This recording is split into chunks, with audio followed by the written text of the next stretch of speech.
Good afternoon বন্ধু, good afternoon. খাওয়া দাওয়া পুরো কমপ্লিট করে চলে এসেছি নিজের রুমে। যাই একটু রেস্ট করি।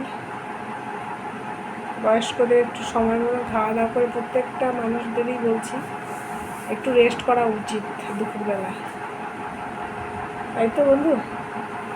দেখবে একটু রেস্ট করলে ভালোও লাগে, নিজের কাছে ভালো লাগে।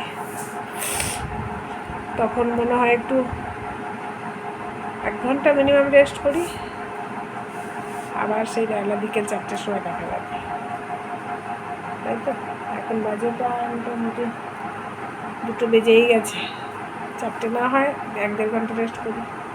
দাদাভাই শুয়ে পড়েছে, আমি এই এখন যাই রেস্ট করি। ভালো লাগছে না বন্ধু, আজকে বিশাল গরম, মানুষ আর কত পারে, তাই তো বন্ধু? যাও, যে যেমনভাবেই আছো খাওয়া দাওয়া কমপ্লিট করে রেস্ট করো, ঠিক আছে বন্ধু? রাখছি তাহলে, বাই।